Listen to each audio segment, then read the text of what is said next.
तो बेटा आज हम लोग अल्कोहल फिनोल्स एंड ईथर्स के एमसीक्यूज जो है वो मैं लेके आ रहा हूँ। तो पिछले लेक्चर में जो है वो मैंने हेलो एल्कीन्स हेलो एरीन्स के जितने सारे एमसीक्यूज बोर्ड एग्जाम्स के लिए इंपॉर्टेंट है मैंने सारे कवर अप करे थे। सेम काम बेटा जो है मैं इस वीडियो में कर रहा हूँ। इस वीडियो को भी मैंने बहुत सारे पार्ट्स में सेग्रीगेट कर रहा हूँ। सिंगल ऑप्शन करेक्ट, फिर मैच द फॉलोइंग्स, फिर एजर्शन रीजंस जो है वो हम लोग टेकअप करेंगे। बहुत अच्छा सेट ऑफ क्वेश्चन मैंने जो है वो प्रिपेयर किया है। अप्रोक्सीमेटली 45-50 क्वेश्चन है, मैं सारे डिस्कस करूंगा। पेन कॉपी निकाल लो, हर चीज जो है वो नोट करो। लेकिन एक चीज की रिक्वायरमेंट इस लेक्चर को समझने के लिए बहुत ज्यादा जरूरी है, वो क्या बेटा, अल्कोहल फिनोल्स एंड ईथर्स पे मैंने 2 घंटे का one shot line to line मैंने एनसीईआरटी जो है वो कवर अप कर रखी है। तो अगर आपने वो लेक्चर जो है वो नहीं देख रखा तो प्लीज मेरी रिक्वेस्ट है, डिस्क्रिप्शन बॉक्स में मैंने लिंक दे रखा है, तो वो पूरा लेक्चर आप देख लो एक बार। उसके बाद ये एमसीक्यू सारे करना, कॉन्सेप्ट समझने के बाद बहुत ज्यादा इजी होने वाला है। तो बेटा चलिए शुरू करते हैं आज के लेक्चर को एमसीक्यूज के साथ। तो बेटा देखो, monochlorination of टॉलिन in sunlight is followed by the hydrolysis with aqueous NaOH। तो सबसे पहले जिन लोगों को टॉलिन नहीं पता मैं बता देता हूं। टॉलिन क्या होता है बेटा, बेंजीन रिंग के ऊपर अगर CH3 ग्रुप लगा होता है उसको हम लोग टॉलिन बोलते हैं। सनलाइट की प्रेजेंस में मोनोक्लोरिनेशन करना मतलब क्लोरीन ऐड करना, किसकी प्रेजेंस में, सनलाइट की प्रेजेंस में। तो बेटा एक फ्री रेडिकल मैकेनिज्म से होने वाली रिएक्शन है। फ्री रेडिकल मैकेनिज्म से होता क्या, यहाँ पे CH2Cl का फॉर्मेशन जो है वो होगा। अगर NaOH की बात करूं, अगर मैं इसके अंदर फर्दर NaOH जो है बेटा मैं ऐड करूं, तो ये जो क्लोरीन है ये रिप्लेस हो जाएगा किसके साथ, OH के साथ। और मेरे पास जो फाइनल प्रोडक्ट इस रिएक्शन के अंदर बन के आएगा दैट विल बी बेंजील, बेंजाइल जो है वो अल्कोहल हमारे पास यहाँ पे फॉर्म हो जाएगा। तो डी पार्ट जो है वो इसका आंसर हो जाएगा। तो इस तरह के 2 स्टेप के क्वेश्चंस काफी इंपॉर्टेंट है इस बार, क्योंकि कन्वर्जन आने नहीं है। तो ये एक्चुअल में कन्वर्जन उठा उठा के इन लोगों ने क्वेश्चंस में कन्वर्ट करने हैं।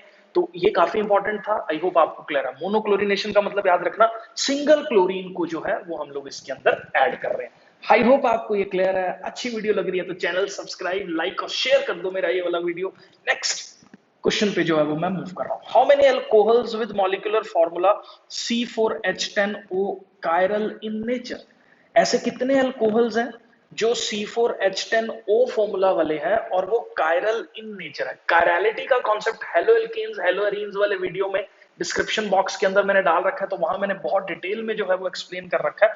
तो कायरल कार्बन्स कौन से कार्बन होते हैं, बहुत सिंपल है इसको समझना अगर आपको नहीं मालूम है। तो कार्बन के सारे अटैचमेंट्स, कार्बन की 4 वैलेंसीज हैं। अगर चारों वैलेंसीज कार्बन की डिफरेंट होती है, अगर चारों वैलेंसीज कार्बन की डिफरेंट एटम्स से अटैच हैं, that is referred to as chiral. तो इसके अंदर C4H10O, तो इसका C4H9OH, ये बेसिकली हमारे पास ये जो है वो ब्यूटेनोल वाली कैटेगरी वाला जो है वो कंपाउंड यहां पे बनेगा। लेकिन कायरलिटी को देखते हुए हम लोग क्या करेंगे, इसको आप थोड़ा सा ध्यान से समझ लेना। तो देखो इसमें होगा क्या बेटा, एक कार्बन, दूसरा कार्बन, तीसरा कार्बन, ठीक है, और ये चौथा कार्बन, और एक यहाँ पे OH और यहाँ पे H। सिर्फ ये इकलौता ऐसा कंपाउंड बनेगा हम लोगों के पास यहाँ पे जो कायरल इन नेचर है। कैसे, इसका ये एंड पे देखो इथाइल ग्रुप है, ये मिथाइल ग्रुप है, ये अल्कोहल है, और इधर जो है वो हाइड्रोजन अटैच है। बाकी कहीं भी तोड़ तोड़ के लगा के देख लो, ऐसा नहीं होने वाला। क्योंकि अगर मैं यहाँ पे OH ग्रुप मान लो अटैच कर देता हूँ, इस जगह से OH को हटा के यहाँ CH2 कर देता हूँ, यहाँ CH2 कर देता हूँ, तो इस वाले कार्बन की अगर मैं बात करूं तो यहाँ पे 2 सेम हाइड्रोजन जो है वो जुड़ जाएंगे। ठीक है, तो ये कायरलिटी की कंडीशन को सेटिस्फाई नहीं करेगा। कायरलिटी की कंडीशन, सारे एटम्स जो एक कार्बन के साथ अटैच है वो डिफरेंट होने चाहिए। तो इसका 1 आंसर जो है वो आ जाएगा। ये क्वेश्चन काफी इंपॉर्टेंट है, काफी लॉजिकल है और कॉन्सेप्चुअल है। 2 चैप्टर्स को मिक्स करके जो है वो बना रखा है। नेक्स्ट क्वेश्चन पे जो है वो मैं मूव कर रहा हूँ, आगे देखिए। What is the correct order of reactivity of alcohol in the following reaction? तो बेटा जी ये हमारे पास एक ग्रूव्स प्रोसेस वाली रिएक्शन है। जिस बच्चे ने ये ग्रूव्स प्रोसेस नहीं देख रखा, डिस्क्रिप्शन बॉक्स में मैंने डिटेल में विद मैकेनिज्म जो है वो काफी अच्छा वीडियो इसका है, आप देख सकते हैं उस चीज को। लेकिन अभी के लिए समझ लो ये लुकास टेस्ट और ग्रूव्स प्रोसेस की रिएक्शन है। ये जो रिएक्शन हो रही है यहाँ पे हम लोग HCl डालते हैं जिंक क्लोराइड की प्रेजेंस में, OH ग्रुप यहां से रिमूव होके किसके साथ अटैच हो जाता है, Cl के साथ जो है वो अटैच हो जाता है। तो जिंक क्लोराइड बेटा बेसिकली इसके अंदर क्या काम कर रहा है, इस बॉन्ड को वीकन करता है। COH बॉन्ड जो है इसको वीक करता है ताकि ये ब्रेक हो जाए और यहाँ पे जो है हमारे पास क्लोरीन जो है वो अटैच हो जाए। तो थर्ड डिग्री कार्बोकैटायन जो है वो बहुत इजीली ब्रेक हो जाता है, उसके अंदर ये OH वाला जो बॉन्ड है। क्यों? क्योंकि उसके तीनों तरफ जो है फॉर्मेशन स्टेबल कार्बोकैटायन का हो रहा है। तो थर्ड डिग्री सबसे जल्दी रिएक्ट करता है, फिर सेकंड डिग्री करेगा, फिर फर्स्ट डिग्री करेगा। तो थर्ड इसका आंसर जो है वो हो जाएगा। कई बार ये क्वेश्चन इस तरह से पूछा जाता है कि इसमें से कौन सा ऐसा अल्कोहल है जो लूकस टेस्ट में पास करेगा। तो याद रखो, टर्शरी अल्कोहल टर्बिडिटी इमीडिएटली दे देता है, टर्बिडिटी प्रोड्यूस होती है, ये टर्बिड है, ठीक है। गाढ़ापन जो है वो प्रोड्यूस होता है, इसके अंदर टर्बिडिटी रहती है। तो टर्बिडिटी टर्शरी के केस में सबसे जल्दी आ जाती है, फिर टर्बिडिटी सेकेंडरी के केस में आती है, और प्राइमरी 5-7 मिनट में सेकेंडरी के केस में आ जाती है, और प्राइमरी के केस में बेटा टर्बिडिटी नॉर्मल कंडीशंस के ऊपर जो है वो नहीं आती, उसको हीट करना पड़ता है टर्बिडिटी को अचीव करने के लिए। आई होप बेटा जी ये क्लियर है। तो ये क्वेश्चन किसी भी फॉर्म में आए आपको मेन कॉन्सेप्ट पता होना चाहिए। कई बार ऐसे भी पूछ सकते हैं कि लूकस टेस्ट जो है वो कौन से ऐसे जिसको बोलते हैं केमिकल ऑर्गेनिक कंपाउंड्स है जिसको डिटेक्ट करने का काम कर रहा है। तो वो अल्कोहल्स ऐसे कंपाउंड्स है जिसको डिटेक्ट करता है, जिसके अंदर थर्ड डिग्री और सेकंड डिग्री और फर्स्ट डिग्री अल्कोहल की अगर हमें पहचान करनी हो तो ये पर्टिकुलर रिएक्शन जो है वो पूछी जा सकती है। ये रिएक्शन आएगी, 4-5 तरीके इस रिएक्शन को पूछने के थे, मैंने अभी डिस्कस कर लिया। नेक्स्ट स्लाइड पे जो है वो मैं मूव कर रहा हूं। आगे देखिए, ये देखो बेटा, एक फंडा अपनी जिंदगी में याद रखो, मैं यहां पे लिख रहा हूं, पहले भी बहुत बार डिस्कस हुआ है ये। अल्कोहल किस में चेंज होता है, एल्डिहाइड में, और ये किस में चेंज होते हैं, कार्बोक्सिलिक में। एल्डिहाइड में या कीटोन में, डिपेंडिंग ऑन, अगर तो टर्शरी है या सेकेंडरी है तो वो कीटोन में चेंज हो जाएगा, टर्शरी कई बार नहीं होता, नॉर्मल कंडीशंस में ब्रेक हो जाता है, और अगर प्राइमरी अल्कोहल है तो वो एल्डिहाइड्स में चेंज हो जाता है। रिएक्शन इधर कब जाएगी, जब हम लोग एक ऑक्सीडाइजिंग एजेंट जो है वो इस्तेमाल करेंगे। और रिएक्शन इस डायरेक्शन में कब जाएगी, उल्टी कब चलेगी, कार्बोक्सिलिक से एल्डिहाइड, एल्डिहाइड से अल्कोहल, कब बनेगा, जब हम लोग एक रिड्यूसिंग एजेंट जो है वो इस्तेमाल कर रहे हैं। ठीक है, ये बात आप अपने दिमाग में बिठा लो। अब देखो यहां से क्या हुआ, अल्कोहल से हम लोगों ने एल्डिहाइड बना दिया। अल्कोहल से एल्डिहाइड कब बनता है बेटा जी, अभी मैंने डिस्कस किया, जब हम लोग एक ऑक्सीडाइजिंग एजेंट जो है वो इस्तेमाल करेंगे। तो this is not an oxidising agent, this is very expensive reducing agent. पूरा वीडियो है मेरा 50 मिनट का, जिसमें पूरी ऑर्गेनिक केमिस्ट्री में LiAlH4 क्या तबाही मचा रहा है, हर चीज मैंने डिस्कस कर रखी है, देख सकते हो, डिस्क्रिप्शन बॉक्स में लिंक है। और ये PCC, ये एक ऑक्सीडाइजिंग एजेंट है, पाइरिडीनियम क्लोरोक्रोमेट जो है, ये क्या करेगा हम लोगों के पास, एक सिंगल स्टेप, मतलब ये माइल्ड ऑक्सीडाइजिंग एजेंट का काम करता है, जिससे अल्कोहल को ये किस में चेंज कर देता है, एल्डिहाइड में चेंज कर देता है। अब बहुत सारे लोगों के दिमाग में आ रहा होगा कि भाई KMNO4 तो यार बचपन से हम लोग सुनते आ रहे हैं 10th क्लास से कि एक ऑक्सीडाइजिंग एजेंट है, फिर KMNO4 क्यों नहीं करता। तो बेटा अपने दिमाग में एक चीज बिठा लो, KMNO4 जो है वो एक स्ट्रॉन्ग ऑक्सीडाइजिंग एजेंट वाली कैटेगरी के अंदर जो है वो फॉल करता है। ये क्या करता है, बीच वाला स्टेप आने नहीं देता, इतना स्ट्रॉन्ग है कि अल्कोहल को एल्डिहाइड और एल्डिहाइड को फुर से ये जो है वो कार्बोक्सिलिक में चेंज कर देता है। इसलिए ये भी इसका ऑप्शन नहीं होगा, ये भी नहीं होगा, ये भी नहीं होगा। तो बचा PCC which is a mild oxidising agent, इसका आंसर जो है वो होने वाला है। नेक्स्ट स्लाइड पे जो है वो बेटा मैं मूव कर रहा हूं, अगला देखो, the process of converting alkyl halides into alcohols. Simple सी रिएक्शन है ये बेटा जी, ये एल्काइल हैलाइड है, इसको हमें किस में चेंज करना है, अल्कोहल में चेंज करना है। तो भैया यार ये तो मेरे को लगता है जिसको केमिस्ट्री नहीं भी आती है ना, उसको भी अगर ये तुम पूछोगे ना, तो X जो है that is replaced by OH, तो इट इज गेटिंग सब्स्टिट्यूटेड। तो ये इसलिए कौन सी रिएक्शन होगी, सब्स्टिट्यूशन रिएक्शन वाली कैटेगरी के अंदर जो है ये फॉल करने वाला है। आई होप इतना क्लियर है। नेक्स्ट स्लाइड पे जो है वो मैं मूव कर रहा हूँ, ये बड़ा इंपॉर्टेंट क्वेश्चन है, बहुत अच्छा कॉन्सेप्ट है, कई बार बच्चे मिस कर देते हैं इन चीजों को पढ़ते हुए, एनसीईआरटीज वगैरह को या कॉन्सेप्ट्स वगैरह को। तो विच of the following is not N aromatic alcohol. अब देखना, एरोमेटिक अल्कोहल वर्ड यूज कर रहा हूं, और एक साइड पे बच्चे जो इसके साथ कंफ्यूज करते हैं ना बेटा, इसको कंफ्यूज करते हैं फिनोल के साथ। How phenol is different from aromatic alcohol, phenol is a branch, very separate branch, जिसके अंदर बेंजीन के ऊपर जो है वो OH ग्रुप लगा होता है, तो उसको हम लोग फिनोल ट्रीट करते हैं, that is not treated as an aromatic alcohol. Aromatic alcohol वो अल्कोहल्स हैं जिसके अंदर OH group is not directly attached to the benzene ring. तो इसके अंदर एक ये अल्कोहल हो गया, ये अल्कोहल हो गया। In these cases These are the examples of aromatic alcohols because these alcohols contain aromatic compound. यहां पे भी ये अल्कोहल के अंदर जो है वो एरोमेटिक कंपाउंड है, लेकिन ये ऑल टुगेदर एक अलग हम लोग ब्रांच फिनोल्स जो है उसके अंदर इनको ले लेते हैं, तो इसलिए हम इनको एरोमेटिक अल्कोहल वाली कैटेगरी के अंदर जो है वो नहीं हम लोग इंक्लूड करते। बस ये रिएक्शन मैंने इस हिसाब से ले रखी है, ये मैं सोचना कि दो ऑप्शन करेक्ट कैसे आएंगे बोर्ड में। मेरा मोटिव ये नहीं है दो ऑप्शन करेक्ट कैसे आएंगे, कॉम्पिटिटिव एग्जाम्स में आ जाते हैं कई बार, बट आप ये समझो कि कॉन्सेप्ट क्या है इसके अंदर। मतलब आपको अगर नहीं पता होगा तो एरोमेटिक अल्कोहल के साथ कंफ्यूज नहीं करना, it is different from phenol. In phenol OH group is directly attached to the benzene ring. I hope बेटा जी आपको ये क्लियर है। नेक्स्ट स्लाइड पे जो है वो मैं मूव कर रहा हूं, आगे देखो।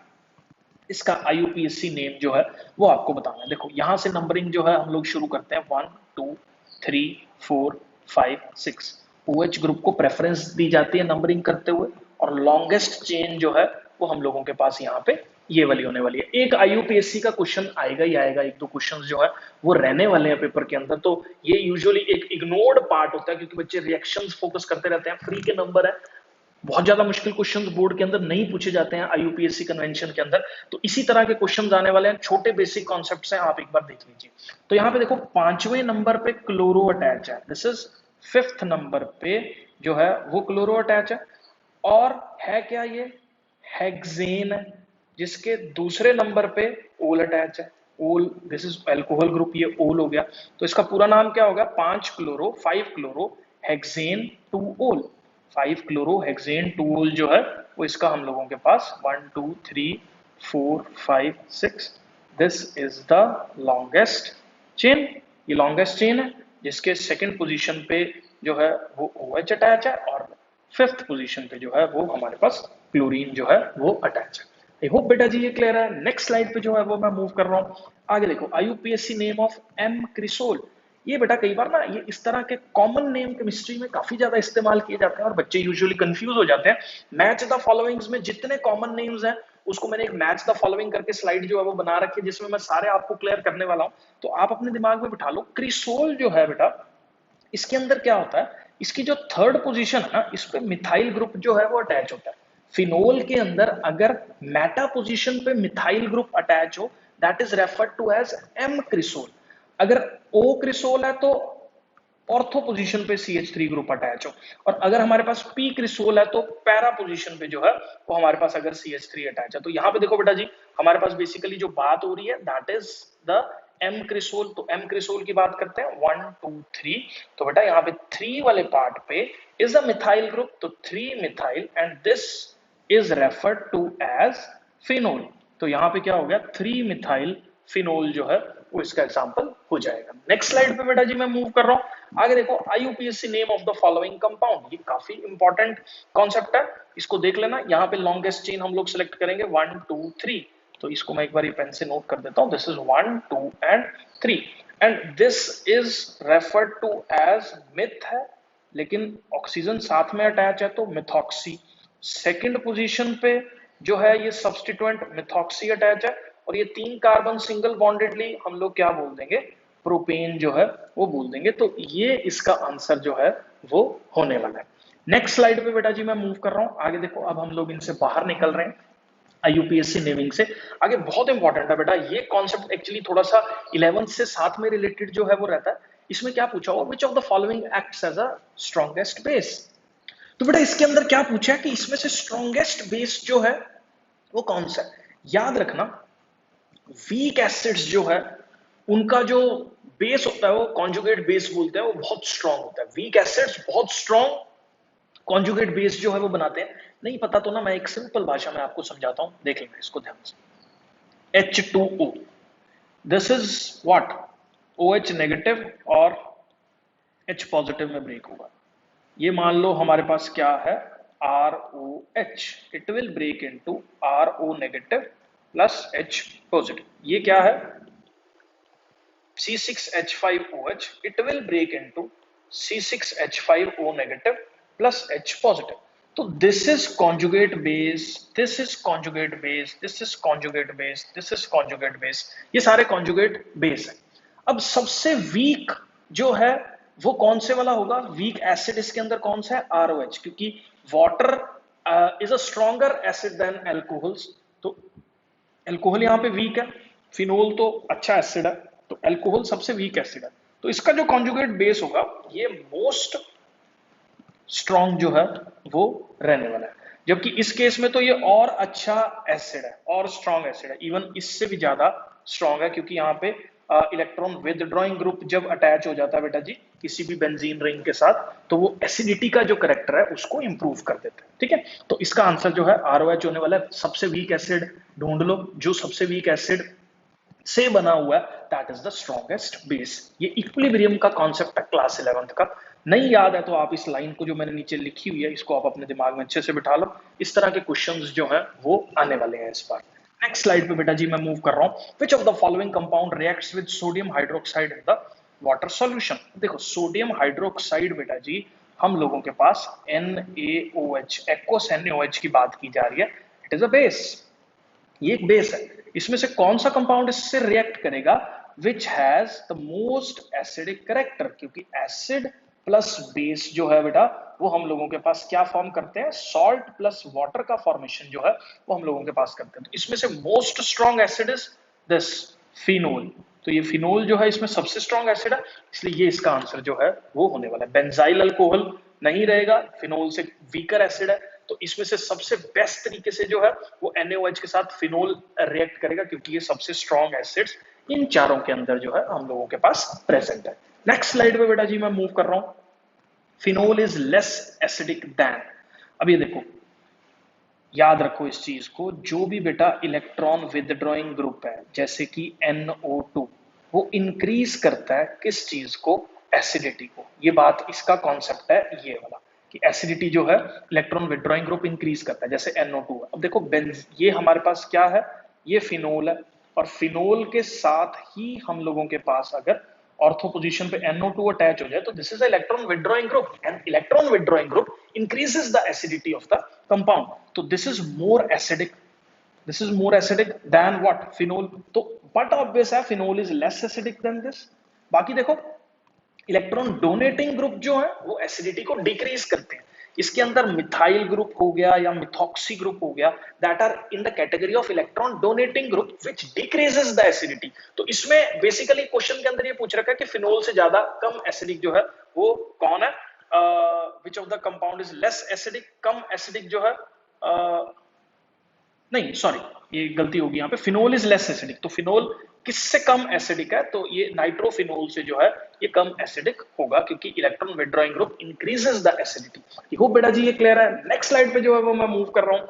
आगे देखिए, विच of the following is most acidic. अब देखो मैं सारे ड्रॉ करके बता रहा हूं आपको। दिस इज बेंजाइल अल्कोहल, तो बेंजीन के ऊपर CH2OH जो है ये बेंजाइल अल्कोहल हो गया। एक सिंपल हेक्सेनोल हो गया ये वाला, एक जो है यहाँ पे क्या हो गया, फिनोल हो गया, और एक जो है वो हम लोगों के पास मेटा पोजीशन पे जो है वो क्लोरीन अटैच हो गया। अब याद रखो बेटा, electron withdrawing groups increases the acidity, अभी हम लोगों ने जो है वो इसके बारे में बात करी है।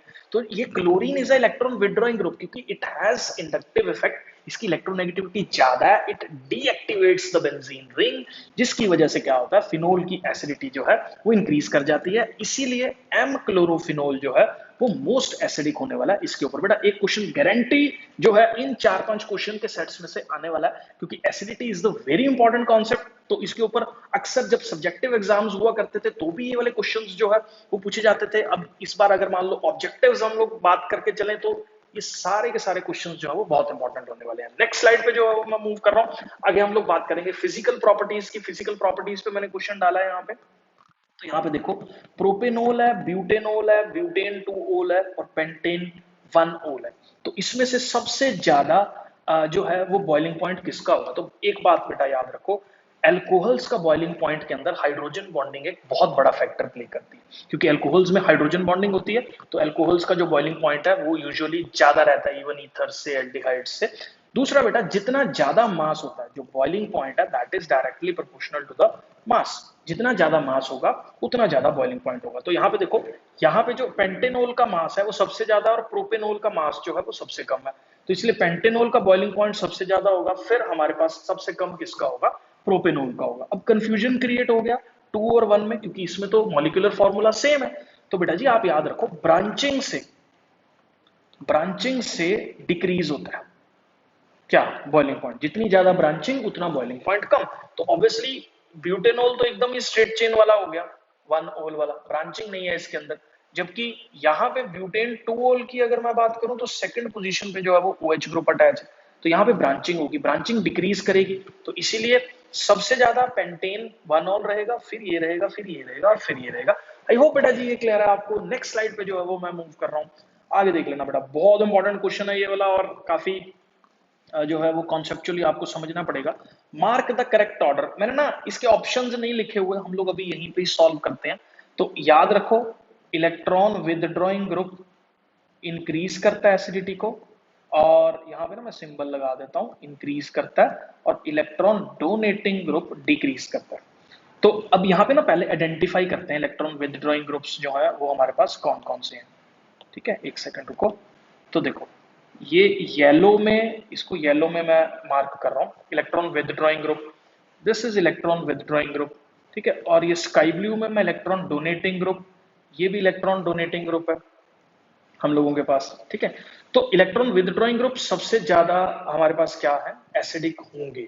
तो इसका मतलब most acidic will be from either this one और दिस वन, इन दोनों में से जो है वो मोस्ट एसिडिक हम लोगों के पास जो है वो होने वाला।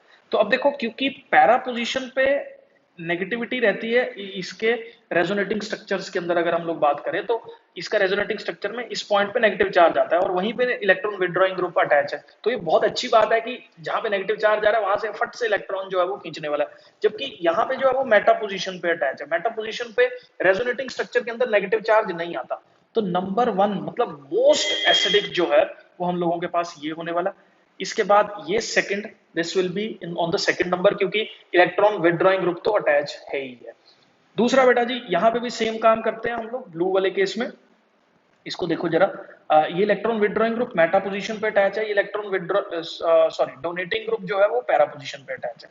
तो पैरा पोजीशन वाला तंग करने वाली बात है इलेक्ट्रॉन डोनेटिंग ग्रुप का, एसिडिक कैरेक्टर को डिक्रीज करेगा, लेकिन मेटा पोजीशन पे थोड़ा कम डिक्रीज करेगा और पैरा पोजीशन पे थोड़ा ज्यादा डिक्रीज करेगा। तो ये बेटा जी हम लोगों के पास थर्ड नंबर पे होगा, ये हम लोगों के पास फोर्थ नंबर पे होगा, और सॉरी बेटा जी यहाँ पे गलती हो गई, ये इसके बाद में आएंगे, ये थर्ड है। क्योंकि देखो इलेक्ट्रॉन डोनेटिंग तो डिक्रीज कर रहा है ना फिनोल को, तो फिनोल पहले आएगा, उसके बाद ये कम होने वाले हैं, फिर ये कम होने वाले हैं। तो ये हमारे पास जो है हम लोग डिक्रीजिंग ऑर्डर में चल रहे हैं। तो यहाँ पे हमारे पास ये फोर्थ नंबर पे आएगा, और ये वाला जो है हम लोगों के पास यहाँ पे फिफ्थ नंबर पे आएगा, क्योंकि ये पैरा पोजीशन पे अटैच है और ये मेटा पोजीशन पे जो है वो अटैच है। इसका इंपैक्ट रहेगा मेटा पे, लेकिन पैरा से कम रहेगा, क्योंकि पैरा के रेजोनेटिंग स्ट्रक्चर के अंदर इस पॉइंट पे जो है वो हम लोगों के पास नेगेटिव चार्ज देखने को मिलता है। आई होप बेटा जी ये क्लियर है। नेक्स्ट स्लाइड पे जो है हम लोग मूव कर रहे हैं, आगे देखो बेटा ध्यान से, इसी के ऊपर मैंने बहुत सारे क्वेश्चंस जो है वो डालने की कोशिश कर रखी है, ध्यान से समझ लेना। Mark the correct increasing order of the reactivity of the following compounds with HBr। अब हम लोगों को किसके साथ इन कंपाउंड्स को रिएक्ट करवाना है, हम लोगों को रिएक्ट करवाना है इनको HBr के साथ। तो इंक्रीजिंग ऑर्डर की अगर हम लोग बात करें तो सबसे जल्दी HBr के साथ कौन रिएक्ट करेगा। अब देखो बेटा, HBr के साथ जब ये रिएक्ट कर रहा है ना, तो यहाँ पे पॉजिटिव चार्ज आएगा और ये OH जो है वो रिमूव हो जाएगा। ठीक है, अब क्वेश्चन ये आता है, जो इसके पॉजिटिव चार्ज को स्टेबलाइज कर रहा है, ठीक है, वो तो इसका रिएक्टिविटी विद HBr इंक्रीज कर रहा है, जो स्टेबलाइज नहीं कर रहा वो रिएक्टिविटी को क्या कर रहा है, डिक्रीज कर रहा है। तो मतलब इलेक्ट्रॉन डोनेटिंग ग्रुप्स जितने भी होंगे वो इसको स्टेबलाइज करेंगे। कौन कौन से ग्रुप स्टेबलाइज करेंगे, इलेक्ट्रॉन डोनेटिंग, क्योंकि पॉजिटिव चार्ज है, इसको इलेक्ट्रॉन चाहिए, तो electron donating groups will be helpful for formation of this type of carbocation. ठीक है, तो आई होप ये क्लियर है। उसके बाद बेटा जी देख लो, अब इसके अंदर सबसे ज्यादा, अब देखो ये करेक्टर और ये करेक्टर जो है ये इलेक्ट्रॉन विदड्रॉइंग ग्रुप वाली कैटेगरी के अंदर जो है वो लाई करता है। तो इलेक्ट्रॉन विदड्रॉइंग ग्रुप तो अभी मैंने बताया इलेक्ट्रॉन डोनेटिंग ग्रुप होना चाहिए, तो विदड्रॉइंग वाला जो है ये मोस्ट विदड्रॉइंग है, तो लीस्ट रिएक्टिव होगा, तो नंबर वन पे जो है वो ये वाला आ जाएगा, मतलब ये वाला सेकंड वाला सबसे पहले। उसके बाद बेटा जी देखो, ये भी इलेक्ट्रॉन डोनेटिंग ग्रुप है, क्योंकि इसके रेजोनेटिंग स्ट्रक्चर जो है वो रहते हैं, लेकिन इसका विदड्रॉइंग नेचर भी है, डीएक्टिवेट करके रखता है। तो डीएक्टिवेट करने की वजह से इसको हम लोग डोनेटिंग वाली कैटेगरी में ज्यादा मान के चल रहे हैं, क्योंकि रिंग को डीएक्टिवेट करना, ठीक है, क्योंकि यहाँ पॉजिटिव चार्ज आएगा तो ये इलेक्ट्रॉन को अपनी तरफ जो है वो खींचेगा, तंग ही करेगा इसको। फिर ये आ रहा, और लास्ट में जो है हम लोगों के पास ये वाला फर्स्ट वाला जो है वो ऑर्डर आएगा। तो दिस विल बी लीस्ट, ये उससे ज्यादा, और ये वाला जो है बेटा सबसे ज्यादा रिएक्टिव होगा विद HBr। आई होप बेटा जी ये क्लियर है आपको। याद रख लो बस, इलेक्ट्रॉन डोनेटिंग ग्रुप की कैटेगरी जो है उसके अंदर फॉल करता है। जितना इलेक्ट्रॉन डोनेटिंग ग्रुप होगा उतना फायदा होगा, जितना इलेक्ट्रॉन विदड्रॉइंग ग्रुप होगा उतना नुकसान होगा रिएक्टिविटी विद HBr की, अगर हम लोग बात करें तो। नेक्स्ट स्लाइड पे बेटा जी मूव कर रहा हूं मैं। Which of the following compound is not use to convert RHO into, यहां पे तो देखो बेटा ध्यान से समझना इस चीज को, बहुत इंपॉर्टेंट है ये वाला जो है। RCHO इज अ एल्डिहाइड, और इसको हम लोगों को किस में कन्वर्ट करना है, RCH2OH। तो ये है हमारे पास फर्स्ट डिग्री एल्कोहल। तो फर्स्ट डिग्री एल्कोहल में अगर हमें एल्डिहाइड को चेंज करना है तो बेटा अपने को क्या यूज करना पड़ेगा, एक रिड्यूसिंग एजेंट जो है वो यूज करना पड़ेगा। तो this is a reducing agent which can favour this reaction, कोई इशू नहीं है। यहां से भी ये स्ट्रॉन्ग रिड्यूसिंग एजेंट है, लेकिन यहाँ पे तो लास्ट स्टेप ही है, तो यहाँ पे ही जो है अल्कोहल्स का ही फॉर्मेशन जो है वो होने वाला है, ठीक है, क्योंकि अल्कोहल से नीचे कुछ नहीं है। पहले ओल आ रहा है, फिर अल आ रहा है, फिर ओइक आ रहा है। तो इसमें ये रिड्यूसिंग एजेंट से होगा, ये भी रिड्यूसिंग एजेंट से होगा। तो ये मतलब अगर सिंगल स्टेप मूवमेंट कर रहे हैं तो स्ट्रॉन्ग हो, रिड्यूसिंग एजेंट वीक हो, सिंगल स्टेप मूवमेंट जो है अगर लास्ट में ओल है तो वो हो ही जाएगा। NaBH4 भी एक रिड्यूसिंग एजेंट है, जो कि इसके अंदर जो है इसको क्या करने वाला है, रिड्यूस करने वाला है। लेकिन बेटा RMgX का हाइड्रोलिसिस अगर हम लोग करें तो ये नहीं बन सकता। अब ये ऐसा क्यों, कैसे पता लगेगा कि RMgX से नहीं बन सकता? बेटा देखो, RMgX का अगर आप ग्रिग्नार्ड्स रिएजेंट के ऊपर पूरा वीडियो है मेरा, डिस्क्रिप्शन बॉक्स में लिंक बना रखा है मैंने, डाल रखा है, उसको देख सकते हो आप लोग। बट आप एक सिंपल कॉन्सेप्चुअली अगर बोर्ड पॉइंट ऑफ व्यू से फोकस करके चल रहे हो ना, तो एक बात आप अपने दिमाग में बिठा लो, RCHO जो ग्रुप है बेटा उसमें और RCH2OH ग्रुप में सेम नंबर ऑफ कार्बन्स जो है हमारे पास प्रेजेंट है। जबकि जब भी ग्रिग्नार्ड्स रिएजेंट का एडिशन हो रहा है ना, तो there is a change in the number of carbons. जो भी हमारे पास ग्रुप है, अल्काइल हो, एरोमेटिक हो, कोई सा भी ग्रुप हो, उसके अंदर नंबर ऑफ कार्बन एटम्स जो है वो चेंज हो जाते हैं। अब यहाँ पे number of carbon atoms change हो ही नहीं रहे हैं, इसका मतलब भाई ग्रिग्नार्ड्स ये अपना ग्रिग्नार्ड्स रिएजेंट तो हम लोग यूज कर ही नहीं सकते। तो इसलिए यहाँ पे ये ना कई बार बच्चे पता क्या होता है बेटा, ये नॉट नहीं पढ़ते हैं, वो सीधा देखते हैं RCHO को इसमें कन्वर्ट करना है। तो पेपर में जब भी आप करो तो थोड़ा सा कंसंट्रेशन के साथ क्वेश्चन 2 बार पढ़ के फिर आंसर करोगे, तो मुझे लगता है आपकी मिस्टेक सिली वाली जो है वो नहीं होने वाली। तो इसलिए हाइड्रोलिसिस जो है वो नहीं होगा, क्योंकि same number of carbon atoms are present in the aldehyde and the alcohol which is mentioned in the question. Next slide पे जो है वो मैं मूव कर रहा हूं। How many isomers are there forming a primary alcohol? तो बेटा जी ये क्वेश्चन थोड़ा सा जो है ध्यान से समझने वाला है, इसको देख लेना। 1 2 3 4 5 और ये OH, ये हो गया हमारे पास पहला प्राइमरी अल्कोहल। दूसरा प्राइमरी अल्कोहल कैसे बनेगा, R 2 3 4 OH। This is the second primary alcohol, ये हमारे पास सेकंड प्राइमरी अल्कोहल जो है वो हो गया। आगे देखो 1 2 3, उसके बाद 1 2 3, ये हमारे पास थर्ड जो है वो प्राइमरी अल्कोहल वाली कैटेगरी के अंदर जो है वो फॉल कर रहा। और तो बेटा देखो यहाँ पे 3 जो है वो बन चुके हैं, एक ये हो गया, दूसरा ये हो गया, तीसरा ये हो गया, चौथा देखो बेटा जी 1 2 3 4 और ये OH ग्रुप लगा, एक C यहां लग जाएगा। तो ये टोटल 4 हमारे पास जो है वो आइसोमर्स होने वाले हैं, किसके, प्राइमरी अल्कोहल के 4 आइसोमर्स जो है बेटा वो इसके अंदर प्रेजेंट है। आई होप बेटा जी आपको क्लियर है। नेक्स्ट स्लाइड पे जो है वो मैं मूव कर रहा हूं। बहुत ही बढ़िया क्वेश्चन जो है वो यहाँ पे मेंशन्ड है, ये वाला, which of the following reaction will not yield phenol? अब यहाँ पे देखो 300 एटमॉस्फेरिक प्रेशर पे जब ये NaOH है तो ये डाउस प्रोसेस वाली कैटेगरी के अंदर फॉल करता है। तो इसके अंदर ये फॉर श्योर जो है वो हम लोगों के पास एक फिनोल जो है वो बनने वाला है। अब यहाँ पे देखो NaNO2HCl, ये एक डाई एजोटाइजेशन वाला प्रोडक्ट जो है वो हमारे पास फॉर्म होगा, जिसको अगर हम लोग वाटर के साथ वार्म करेंगे तो हम लोगों के पास बेटा जी ये क्या बन जाएगा, फिनोल बन जाएगा। तो इसमें भी आ गया फिनोल, इसके अंदर भी आ गया फिनोल। ओलियम और NaOH डालेंगे तो ओलियम वाला प्रोडक्ट जो है वो पहले SO3H देगा, फिर यहाँ पे जो है इजी रिप्लेसमेंट हो जाएगा, यहाँ पे किसका, फिनोल बन जाएगा। जबकि ये 1 ATM वाला जो है ना, ये फिनोल एक्चुअली देखो प्रॉब्लम क्या रहती है कि ये एक पार्शियल डबल बॉन्ड करेक्टर वाला बॉन्ड है। इतना इजीली इसको ब्रेक हम लोग नहीं कर सकते हैं। अब ये अगर इजीली ब्रेक नहीं हो सकता बेटा, तो इसके लिए बहुत हार्श कंडीशंस चाहिए अपने को इसको ब्रेक करने के लिए। तो यहाँ पे अगर ये इजीली ब्रेक नहीं होगा तो 1 एटीएम 298 रूम टेम्परेचर पे तो ये कोई सवाल ही पैदा नहीं होता। तो ये इस क्वेश्चन का ऑप्शन जो है वो होने वाला है। आई होप बेटा जी आपको ये क्लियर है। अगर वीडियो पसंद आ रही है बेटा, बहुत मेहनत लगती है यार, तुम लोग प्लीज लाइक सब्सक्राइब शेयर करते रहो मेरा चैनल, तभी मेरे को मोटिवेशन मिलने वाला है। बहुत सारी ऐसी वीडियोस मैं लेके आ रहा हूँ और आता भी रहूंगा। सारा मैं केमिस्ट्री जो है 100 आउट ऑफ 100 मार्क्स आपके परसेंट जो है वो आने वाले हैं, क्योंकि सारा सिलेबस मैं कवर अप करने वाला हूँ टर्म 1 से पहले। ये मेरा प्लान है, लेकिन थोड़ा सब्सक्राइबर्स के ऊपर आप लोग थोड़ा सा फ्रेंड्स के साथ शेयर करके प्लीज ध्यान दो। नेक्स्ट स्लाइड पे जो है वो मैं मूव कर रहा हूँ। आगे देखो बेटा जी, which of the following reaction cannot be used to oxidize primary alcohols to aldehydes? अब देखो प्राइमरी अल्कोहल्स को बेटा जी हम लोगों को किस में चेंज करना है, एल्डिहाइड्स के अंदर जो है वो चेंज करना है। तो ये एक माइल्ड ऑक्सीडाइजिंग एजेंट का काम है, माइल्ड ऑक्सीडाइजिंग एजेंट। ये रिएक्शन इस तरह से क्वेश्चन जो है वो पहले भी आ रखा है। तो this is mild, this is mild, this is mild and this is not mild. KMnO4 is a strong oxidising agent, तो ये इस्तेमाल जो है हम लोग नहीं कर सकते। नेक्स्ट क्वेश्चन मूव कर रहे हैं।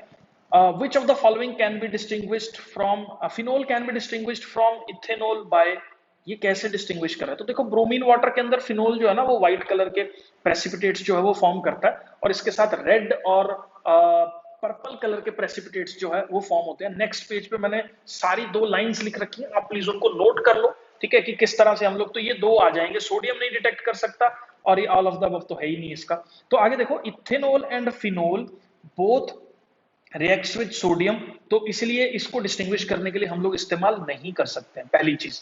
दूसरा, ब्रोमीन वाटर टेस्ट जो है वो व्हाइट कलर के प्रेसिपिटेट्स हमारे पास फॉर्म करता है, ऑर्थो पैरा सब पोजीशंस के ऊपर जो है वो हम लोगों के पास फिनोल के साथ जो है वो ब्रोमीन अटैच हो जाता है, और ये व्हाइट कलर का जो है वो रहता है, जिसकी वजह से फिनोल जो है ये रिएक्शन में पास कर जाता है, कलर डिस्टिंग्विश हो जाता है, जिससे हम लोग इसको इजीली डिटेक्ट कर पाते हैं, ठीक है।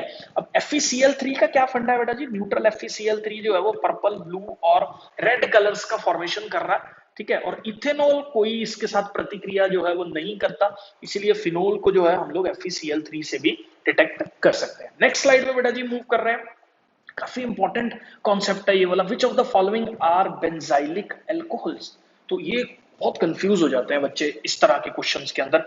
छोटा सा कॉन्सेप्ट है, समझना कई बार मुश्किल हो जाता है, ध्यान से समझना। बेंजाइल अल्कोहल हम लोगों के पास क्या होते हैं, ये लाइन पढ़ो जरा, ये जो मैंने यहां पे लिखी हुई है। इन बेंजाइल एल्कोहल, मैं इसको बड़ा कर देता हूं, in benzyl alcohol the OH group is attached to sp3 hybridised carbon next to the aromatic ring. मतलब क्या है नेक्स्ट टू? मतलब ये कार्बन की बात कर रहे हैं, इसके साथ अगर OH ग्रुप अटैच हो तो हमारे पास, मैं एक बार इसको बेटा जी ड्रॉ कर देता हूं, आप ध्यान से समझ लेना। This is a aromatic ring, जहां पे बात हो रही है एरोमेटिक रिंग की। ये carbon which is directly attached to the aromatic ring and this carbon is attached to OH, ठीक है। तो यहाँ पे जो है हम लोगों के पास अगर ये डायरेक्टली OH के साथ अटैच है, देखो यही डेफिनेशन इसकी बोल रही है, तो हम लोग जो है ये, और ये sp3 हाइब्रिडाइज्ड हो, मतलब यहाँ पे डबल बॉन्डिंग नहीं होनी चाहिए, ठीक है। तो ये कौन सी होनी चाहिए? सारे सिंगल बॉन्ड्स जो है वो इसके अंदर अवेलेबल है, तो ये हमारे पास कौन सी कैटेगरी में फॉल करता है? These are benzylic alcohols. बहुत अच्छा क्वेश्चन है, आओ डिटेक्ट करते हैं। ये नहीं है, बिकॉज ये कार्बन के साथ OH अटैच है, this carbon is not directly map to C6H5, तो ये एरोमेटिक रिंग के साथ डायरेक्टली अटैच नहीं है, तो इसलिए नहीं हो सकता। ये देखो ये वाली कंडीशन सेटिस्फाई कर रहा है। यहाँ पे देखो जिस this is sp3 hybridised carbon and जिस कार्बन के साथ OH ग्रुप अटैच है, it is directly attach to the benzene ring. तो बेटा जी ये भी हो सकता है इसका आंसर। अब ये मत समझना 2 ऑप्शन करेक्ट है बेटा, मेरा मोटिव आपको कॉन्सेप्ट समझाना है, ठीक है। नेक्स्ट, ये नहीं हो सकता। क्यों नहीं हो सकता? जिस कार्बन पे OH अटैच है वो डायरेक्टली बेंजीन के साथ नहीं जुड़ा हुआ। बहुत अच्छा क्वेश्चन था ये। इस तरह के क्वेश्चंस यूजुअली कॉम्पिटिटिव एग्जाम्स में बहुत ज्यादा पूछे जाते हैं। कॉन्सेप्ट छोटे छोटे हैं, याद है नहीं है, उन चीजों पे बहुत सारे फैक्टर्स जो है वो आपके रैंक को जो है वो डिफाइन करने वाले हैं। नेक्स्ट स्लाइड पे बेटा जी मैं मूव कर रहा हूँ, आगे बढ़ रहे हैं। देखो for the sequence of reactions, ये हमारे पास कुछ रिएक्शंस हो रही हैं और ये ना फाइनली प्रोडक्ट बन रहा है, आपको कंपाउंड का सीक्वेंस बताना है हमारे पास क्या है। बहुत अच्छा क्वेश्चन है, हम लोग इसको यूजुअली यहां से शुरू करते हैं। टर्शरी पेंटाइल अल्कोहल, तो टर्शरी पेंटाइल अल्कोहल हमारे पास कैसे बनने वाला है? दिस इज OH और ग्रुप जो है, एक सेकेंड, एक कार्बन, दूसरा कार्बन, तीसरा कार्बन, ये कार्बन, और ये हो गया हमारे पास OH ग्रुप। तो 4 कार्बन यहां आ गए, एक कार्बन कहीं पे भी लगा दो आप। तो this is what is tertiary pentyl alcohol. तो ये हमारा जो है वो फाइनल प्रोडक्ट, मैंने इसको पी ले लिया। ये कैसे बन रहा है? हाइड्रोलिसिस से बन रहा है। बेटा आप अगर मैकेनिज्म देखो ना ग्रिग्नार्ड्स रिएजेंट का, तो हाइड्रोलिसिस से पहले जो है वो यहाँ पे क्या स्टोरी रहती है, यहाँ MgBr जो है वो रहता है, और इस केस में MgI जो है वो रहेगा इस पर्टिकुलर केस में। अब देखो दूसरा हमने क्या ऐड करा, तो इसका मतलब हम लोग ये बी वाले स्टेप पे आ गए। दिस इज माई बी, ये मेरा बी है। ए मैंने पहले बताया था, यहाँ पे OH था, अब ये बी जो है ये बन गया। अब देखो ये बी कैसे बना है, it is added by addition of C2H5। तो इसमें C2H5 और MgI का एडिशन हुआ, तो दिस इज व्हाट C2। तो इसका मतलब इसका एडिशन हुआ है इसके अंदर, जब हम लोग ग्रिग्नार्ड्स रिएजेंट को ऐड करें। इसका मतलब अगर हम शुरुआत की बात करें तो मेरे पास क्या था, शुरू में मेरे पास ये था। और ग्रिग्नार्ड्स रिएजेंट हम लोग, ये अल्कोहल अगर फॉर्म हो रहा है तो या तो एल्डिहाइड होगा या कीटोन होगा। तो यहाँ पे जो है ये कौन सी कैटेगरी में जा रहा है, CCC double bond O, this is the starting point, और इसको हम लोग एसीटोन जो है वो बोल देते हैं। अगर ये रिएक्शन नहीं समझ आई आपको तो इसका मैकेनिज्म बेटा अल्कोहल फिनोल ईथर्स वाली वीडियो में है, वो देखने के बाद इसको फिर से रिवाइंड करके देख लेना, आपको सारा कॉन्सेप्ट जो है ये वाला क्लियर हो जाएगा। नेक्स्ट स्लाइड पे बेटा जी मैं मूव कर रहा हूं, मैंने आगे लिखा हुआ है ये वाला सारा, ये देख लो, ये टर्शरी पेंटाइल अल्कोहल है, और ये OH को किससे रिप्लेस करना है, OMgI से, एंड इसके अंदर हमने C2H5 डाला, तो दिस इज C2H5। तो जो इसके साथ इस पोजीशन पे जो है वो क्या हो रहा है, अटैच हो रहा है। तो यहाँ पे C2H5 अटैच होगा, यहाँ पे OMgBr जो है वो जुड़ेगा, फिर ये बनेगा, फिर ये हटेगा यहाँ से, और इस जगह पे OH ग्रुप का जो है वो एडिशन हो रहा है। नेक्स्ट स्लाइड पे बेटा जी मैं मूव कर रहा हूँ, आगे देखो। हाइड्रो बहुत ही बढ़िया क्वेश्चन है बेटा जी ये, और यूजुअली बच्चे गलती करते हैं ऐसी चीजों के अंदर।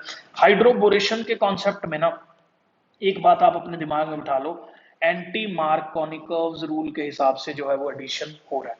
अब एंटी मार्कोनिकोव्स रूल के हिसाब से एडिशन हो रहा है, और हाइड्रोबोरेशन में होता क्या है हमारे पास, एक तो यहाँ पे देखो C डबल बॉन्ड C, 1 2 3 4 5 6, कितने हो गए, 1 2 3 4 5 6 7 और 8। तो 4 पे मिथाइल ग्रुप है, 1 2 3 4, यहाँ पे मिथाइल ग्रुप है, ये तो ये मेरा स्ट्रक्चर बन गया। अब जब ऑक्सीडेशन करूंगा ना बेटा जी, तो मार्कोवनिकोव्स रूल के हिसाब से, एंटी मार्कोवनिकोव्स रूल के हिसाब से ऑक्सीडेशन होगा। तो एंटी मार्कोवनिकोव्स के हिसाब से देखो तो कार्बोकटायन यहाँ फॉर्म होगा क्योंकि सेकंड डिग्री वाला नहीं बनेगा, और OH भी यहीं अटैच होगा। तो इसका मतलब मेरे को कुछ नहीं करना, बस इन की जगह यहाँ पे 1 ओल कर देना, मेरा काम हो जाएगा। ऑक्टेन 1 ओल जो है वो इसका आंसर हो जाएगा। 4 पे मिथाइल ग्रुप जो है वो रहने वाला है। ये क्वेश्चन किसी ना किसी फॉर्म में बेटा हाइड्रोबोरेशन ऑक्सीडेशन रिएक्शंस का कॉम्पिटिटिव एग्जाम्स में तो बहुत बार इस तरह के क्वेश्चंस आए हुए हैं। इस बार बोर्ड्स में अगर थोड़ा सा स्टैंडर्ड का पेपर जो है वो टीचर सेट करेगा तो ये मैं एक्सपेक्ट कर रहा हूँ। मैंने कुछ छोड़ा ही नहीं है यार, बहुत टाइम लगाया ये सब प्रिपेयर करने के लिए आप लोगों के लिए बेटा, तो आप थोड़ा सा समझो। और मैं कह रहा MCQs गारंटी लेता हूँ इसके बार कोई MCQ नहीं आने वाला आपको, मैंने कुछ छोड़ा ही नहीं तो कहां से MCQ आएगा। सारे सैंपल पेपर्स मैंने छान के जो है क्वेश्चन सेलेक्ट करें ताकि आपके सारे फंडे जो है वो इसके अंदर रिवाइज हो जाए। नेक्स्ट स्लाइड पे बेटा जी मैं मूव कर रहा हूं, देखो विच of the following has the highest melt boiling point. तो देखो बॉइलिंग पॉइंट एक तो मास के डिपेंड करता है, तो मास पे डिपेंड करता है, और एल्कोहल्स का बॉइलिंग पॉइंट सबसे ज्यादा होता है। तो ये देख लो सबसे ज्यादा मास वाला एल्कोहल कौन सा हो गया हमारे पास, C2H5OH हो गया। तो मास पे यूजुअली फिजिकल प्रॉपर्टीज पे क्वेश्चन आ सकता है, तो इस तरह का ही आएगा, इतना ही लेवल का आएगा। टेंशन बिल्कुल नहीं लेनी है, वीडियो 5-10 बार देख लेना, बाकियों को भी दिखा देना, नंबर हम पूरे लेंगे। नेक्स्ट स्लाइड में बेटा जी मूव कर रहे हैं आगे, देखो विच of the following on oxidation gives ketone. तो देखो कीटोन बनाना है अपने को, तो मैंने आपको बताया था अल्कोहल से कीटोन तभी बनता है बेटा जब अल्कोहल सेकंड डिग्री हो, ये याद रखो आप, ठीक है। तो सेकंड डिग्री अल्कोहल जो है, ये कार्बन इसका ऑक्सीडेशन करेंगे तो यहाँ पे डबल बॉन्ड जो है वो O अटैच हो जाता है, OH का रिमूवल होता है, तो सेकेंडरी अल्कोहल जो है वो इसका आंसर होगा। नेक्स्ट स्लाइड पे बेटा जी मैं मूव कर रहा हूँ आगे, देखिए ethanol is heated with HI। ये कॉम्पिटिटिव एग्जाम्स के लिए बड़ा इंपॉर्टेंट क्वेश्चन है, यूजुअली बच्चे इसको गलत कर देते हैं। तो इथेनॉल जो है वो हम लोगों के पास है C2H5OH, इसको HI के साथ हम जब हीट करेंगे बेटा तो ये बनेगा C2H5I प्लस H2O। और अब इसको अगर हम लोग आगे HI और रेड फास्फोरस इस्तेमाल करें ना, तो HI रेड फास्फोरस की प्रेजेंस के अंदर जो है वो इसको C2H6 प्लस I2 के अंदर जो है वो कन्वर्ट कर देता है। मतलब ये जो I नेगेटिव है ये ऑक्सीडाइज होके I2 के अंदर जो है ये चेंज हो जाता है। तो ये लोग यूजुअली इसका आंसर क्या करते हैं, इथेनॉल का जो आंसर है वो इथाइल आयोडाइड टिक कर देते हैं, जबकि इथाइल आयोडाइड इसका आंसर गलत है। इथेन जो है वो इसका आंसर यहाँ पे रहेगा। ये रिएक्शन मैंने लिखी हुई है, आप भी अपनी कॉपीज में नोट कर लेना, रट लेना इसको कि HI रेड फास्फोरस की प्रेजेंस में ये सिंगल स्टेप पे नहीं रुकता, बहुत सारी आगे रिएक्शन फर्दर टेक प्लेस करती है और इथेन का फॉर्मेशन हम लोगों के पास जो है वो होता है। अच्छा लगा ना क्वेश्चन ये वाला। नेक्स्ट स्लाइड में बेटा जी मूव कर रहे हैं आगे। देखो लुकास रिएजेंट बेटा जी अल्कोहल को डिटेक्ट करता है। इस पे मैं ज्यादा टाइम नहीं लगाऊंगा क्योंकि पहले मैंने ग्रूव्स प्रोसेस और लुकास रिएजेंट पे मैंने बता दिया था। हाँ क्वेश्चन सिंपल था, मैंने डाल दिया, आप रिवाइज कर लेना। नेक्स्ट बेटा जी ये 3-4 क्वेश्चंस होते हैं और यूजुअली बच्चे कंफ्यूज रहते हैं, तो मैंने क्या करा इसको एमसीक्यू की फॉर्म में नहीं लिखा क्योंकि मेरा मोटिव है maximum number of MCQs minimum number of time के अंदर, ताकि कुछ छोड़ो ही ना आपका। ये 10-15 एमसीक्यूज इन्हीं चीजों के ऊपर आ रखे हैं। क्या आ रखे हैं बेटा, फिनोल को हम कॉन्सेंट्रेटेड नाइट्रिक एसिड के साथ रिएक्ट करवा रहे हैं, डाइल्यूट के साथ रिएक्ट करवा रहे हैं, तो क्या हो रहा है, कॉन्सेंट्रेटेड और डाइल्यूट का मतलब कॉन्सेंट्रेटेड H2SO4 साथ में अगर मिक्स कर दिया तो क्या हो रहा है। तो ये यूजुअली रिएक्शन की फॉर्म में आ रखा है, तो याद रखना है मैंने तीनों एक जहां पे कंफ्यूजन क्रिएट होता है वो एक ही जगह पे जो है वो लिख दी है।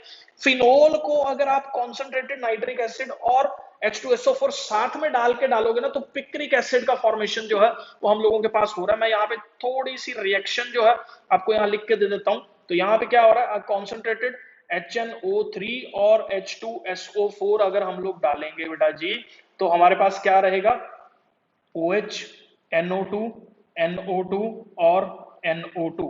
इसको हम लोग बोलते हैं क्या, पिक्रिक एसिड। तो ये कब बनता है, जब ये रिएजेंट यूज कर रहे हैं। आगे कॉन्सेंट्रेटेड वाला रिएजेंट यूज कर रहे हैं, तो ये भी देख लो सिंपल। ये हमने क्या लिया, फिनोल लिया। सिर्फ इसके अंदर अगर खाली कॉन्सेंट्रेटेड HNO3 डालें तो हमारे पास ऑर्थो पैरा के दो प्रोडक्ट्स जो हैं वो फॉर्म हो जाते हैं। एक ये NO2 बनेगा और दूसरे वाला कौन सा NO2 बन रहा है, एक ये NO2 का जो है वो फॉर्मेशन हम लोगों के पास यहाँ पे हो रहा है। अगर हम डाइल्यूट यूज कर रहे हैं तो भी यही प्रोडक्ट्स का जो फॉर्मेशन है वो हम लोगों के पास रहेगा, बस थोड़ा क्वांटिटी का जो है वो डिफरेंस रहता है। ठीक है, इसमें रिएक्शन के रेट पे जो है वो थोड़ा सा डिफरेंस आता है, लेकिन प्रोडक्ट्स की अगर बेटा जी मैं बात करूं तो वो सेम रहते हैं। तो यूजुअली कंफ्यूजन क्रिएट नहीं करना अपने दिमाग में। 4-5 क्वेश्चंस मैंने बहुत सारे इसमें देखे थे, मैंने एक ही स्लाइड के अंदर जो है वो कवर अप कर दी है। इसमें क्या हो रहा है, इसमें क्या हो रहा है, इसमें क्या हो रहा है, एमसीक्यूज दे रखे होते हैं, तो इसको प्लीज ऐसे ही तुम लोग अपने दिमाग में जो है वो नोट कर लो कॉपी के अंदर। नेक्स्ट स्लाइड में बेटा जी मैं मूव कर रहा हूँ आगे। देखना ये कई बच्चों की रिक्वेस्ट थी कि ये कन्वर्जन्स वाले क्वेश्चंस भी हमने टेकअप करने हैं। तो कन्वर्जन्स के देखो, फिनोल, फिनोल इज दिस, जब भी बेंजीन के ऊपर OH ग्रुप अटैच है इसको फिनोल बोलते हैं। जिंक डस्ट डाला, ये बेंजीन बन जाएगा। ये है फ्रीडल क्राफ्ट रिएक्शन, जिसको नहीं पता डिस्क्रिप्शन बॉक्स में लिंक दे रखा है। CH3 बन जाएगा, this is Y and this is what, phenol. Phenol के बाद ये जिंक डस्ट डाला, तो एक मिनट X में अलग कर देता हूं, this is my X। Zinc dust डालने के बाद ये बेंजीन में चेंज हो जाता है, बेंजीन बन गया। बेंजीन के अंदर आपने ये बना तो Y बन गया। अब Y का ऑक्सीडेशन करो, अल्काइल ग्रुप का ऑक्सीडेशन करोगे तो हम लोगों के पास क्या फॉर्म हो जाएगा, COOH जो है वो ग्रुप फॉर्म हो जाएगा। ठीक है, आई होप ये आपको क्लियर है। Z प्रोडक्ट पूछ सकते हैं आपसे क्या है, Y पूछ सकते हैं क्या है, एमसीक्यूज की फॉर्म में ऑप्शन होगा। ऑप्शन मैंने यहाँ नहीं लिखे हैं, आपको मैंने सारे बता दिए हैं। नेक्स्ट स्लाइड में बेटा जी मैं मूव कर रहा हूँ आगे। देखो बेटा जी ये भी क्वेश्चन जो है मैं सिंपल टेकअप कर रहा हूँ, ठीक है, क्योंकि ये जो है वो सैलिसाइलिक एसिड वाली कैटेगरी के अंदर जो है वो फॉल करने वाला है। इसके अंदर हम लोग एसिटाइलेशन करके कौन सा प्रोडक्ट मिलता है, तो मैंने बहुत ज्यादा जगह पे ये वाला एमसीक्यू भी देखा है। इसमें ये नहीं दे रखा होता, आपको चूज करना होता है प्रोडक्ट कौन सा बन रहा है इस पर्टिकुलर रिएक्शन के बाद। या एस्पिरिन जो है, क्योंकि एस्पिरिन की रिएक्शन यूजुअली जब सब्जेक्टिव एग्जाम्स होते थे तो बहुत ज्यादा बार ये रिपीट होता रहता था ये वाला क्वेश्चन। तो इस बार भी मुझे लगता है कुछ ना कुछ रिपीटेटिव मोड में जो है वो रहने वाला है ये वाला।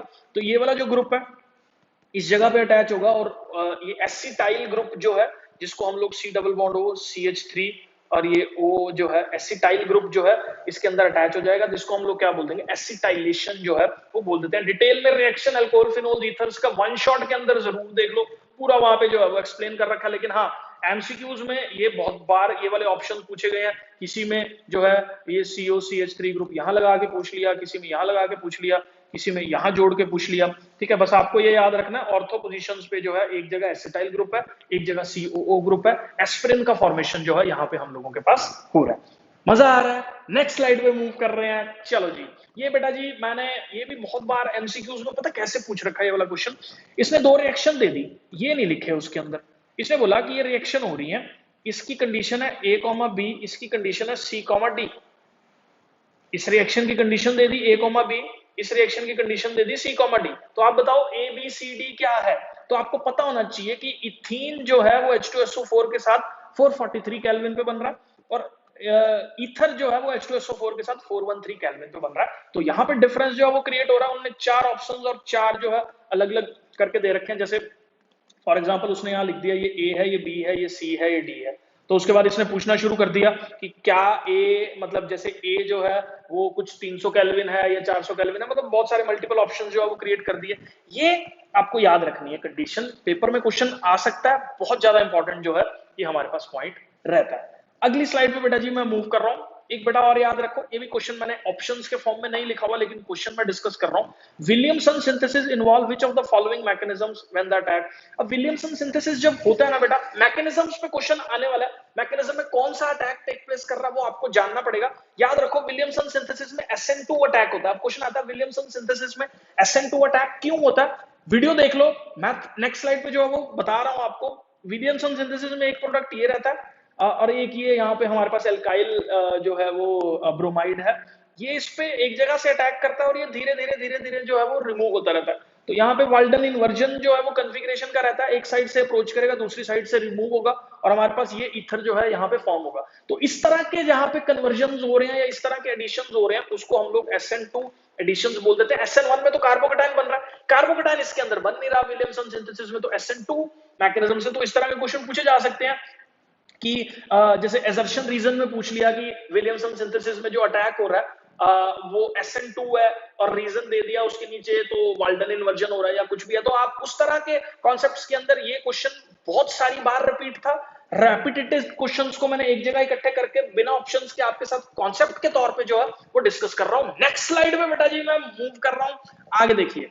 अब बेटा जी जिसकी बात मैं आपके सामने कर रहा था वो क्वेश्चन मैं ले आया। देखो जी यहां पे पहला ए, इसको ये है बेटा जी हमारे पास ओ क्रिसोल। मैंने आपको अभी पीछे भी बताया था कि ऑर्थो पोजीशन पे अगर ये अटैच हो तो this is referred to as O cresol. B part इसको बोलते हैं कैचोल, ठीक है। तो ये हो गया यहाँ पे CATE जो मर्जी बोल लो, इसको कैटिचोल बोल लो या कैचोल बोल लो या कैटोल बोल लो, कैटेकोल बोल लो, जो बोलना है आपको बोल लो यार, मेरे को भी नहीं पता इसको क्या बोलना है, ठीक है। बट चलो एनीवेज अपना क्वेश्चन कराते हैं हम लोग, बात करते हैं आगे खत्म। ये वाली कैटेगरी के अंदर जो है वो फॉल करेगा। अगर ये ऑर्थो पोजीशन पे जो है वो हमारे पास प्रेजेंट है तो ये होने वाला है, ये वाला, ठीक है। इसको लिख लो सारों को अपने पास, ठीक है। ये बहुत बार पेपर में आ सकते हैं कि इन कंपाउंड्स को डिटेक्ट करो। एनसीईआरटी में भी शुरू के 2-3 पेजेस पे इनके बारे में जो है बहुत सारा कुछ लिखा हुआ है, ठीक है। तो ये वाली कैटेगरी के अंदर जो है वो फॉल कर रहा है। उसके बाद डी वाला, डी जो है बेटा जी हमारे पास ये हाइड्रोक्विनोन जो है ये हमारे पास हो जाएगा। ये कौन से वाला, डी वाला जो प्रोडक्ट है ये। उसके बाद ई वाला जो प्रोडक्ट है ये हमारे पास जो है ये एनिसोल होता है, ठीक है।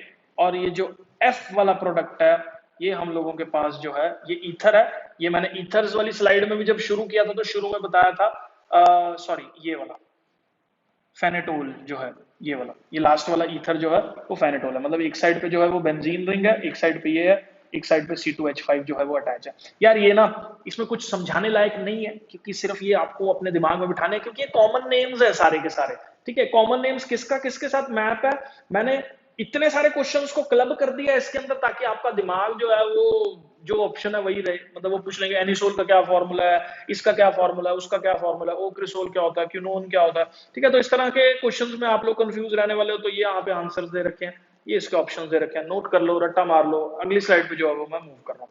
आगे देखो बेटा जी इसके अंदर क्या हो रहा है, ये हमारे पास जो है कॉलम 1 और कॉलम 2 जो है वो आपके पास यहाँ पे दे रखे हैं, और यूजुअली यहाँ पे इसका फॉर्मेशन कब हो रहा है ये अपने को बताना है। This is referred to as product.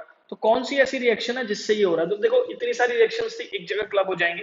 तो ये देखो यहाँ पे इसका फॉर्मेशन जो है वो होगा, यहाँ पे प्राइमरी अल्कोहल और यहाँ पे ये आयोडाइड जो है वो हमारे पास प्रेजेंट है। HI का रिमूवल इसके अंदर से हो जाएगा और ये CH3O CH3 जो है वो यहाँ पे हमारे पास फॉर्म हो जाएगा। तो ए वाले केस में ये रिएक्शन जो है वो टेक प्लेस करेगी। अब बी जो है वो किस तरीके से फॉर्म हो रहा है ये भी देख लेना बेटा जी आप। बी जो है वो इसके अंदर यहाँ से H जाएगा, यहाँ से I जाएगा, तो ये OCH3 ग्रुप जो है वो इस तरह से हमारे पास बन सकता है। ठीक है, सी वाला जो प्रोडक्ट है बेटा जी ये देख लो ये कैसे फॉर्म हो रहा है। यहाँ पे ये ले लिया आयोडाइड, यहाँ पे ये H गया, यहाँ से H गया, तो ये क्या लग जाएगा इसके साथ, OCH3 ग्रुप जो है वो यहाँ पे फॉर्म हो रहा है। और डी वाला जो है वो फर्स्ट वाली कैटेगरी के अंदर फॉल कर रहा। एक फिनोल लेंगे, इसका H जाएगा, इसका I जाएगा, और ये जो है यहाँ पे OCH3 जो है वो फॉर्म हो जाएगा। ठीक है, तो बेटा जी आई होप ये आपको क्लियर है। ठीक है, और ये अगर नहीं क्लियर है तो बेटा ये ईथर्स के अंदर ये कुछ क्वेश्चन मैंने वन शॉट के अंदर जो है वो करवा रखे हैं। ठीक है, या आप ये समझ लो कि वहां से आप कॉन्सेप्ट अच्छे से समझ लो। यहाँ पे बहुत सिंपल है वैसे, ये रिमूव होने वाले हैं, ये दोनों जुड़ जाएंगे, कौन कैसे जुड़ रहा है ये हम लोग इजीली डिटेक्ट कर सकते हैं। ये इसका आंसर जो है वो होने वाला है। नेक्स्ट स्लाइड में बेटा जी मूव कर रहे हैं, आगे देख लो, ये भी याद करने वाला सारा कॉन्सेप्ट है।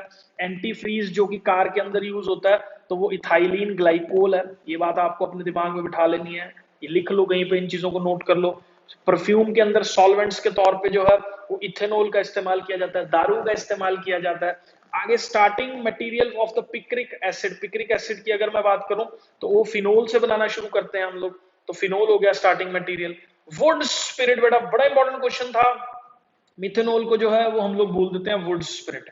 ठीक है, उसके बाद reagent used for the detection of phenolic group, कौन सा रिएजेंट जो है वो न्यूट्रल फेरिक क्लोराइड, ये मैंने बताया था अभी, पर्पल कलर या रेड कलर के कंपाउंड्स का फॉर्मेशन जो है हम लोगों के पास कर रहा है। और by product of the soap industry which is used in the cosmetics, तो ग्लिसरोल जो है वो कॉस्मेटिक्स के अंदर बहुत ज्यादा इस्तेमाल किया जाता है, और ये हमारे पास सोप्स के अंदर जो है वो बाई प्रोडक्ट जो है वो रहता है। तो इस तरह के क्वेश्चंस मैच द फॉलोइंग्स में एक ऑप्शन ये दे देंगे, दो एक दे देंगे, तीसरा कुछ और दे देंगे, तो वहां पे आपको चेक करने होंगे, टिक करने होंगे, सिलेक्ट करने होंगे, पूरे नंबर लेने होंगे। नेक्स्ट स्लाइड पे हम लोग मूव कर रहे हैं जी, एक और इसी तरह का क्वेश्चन जो है हम लोग लेके आ रहे हैं।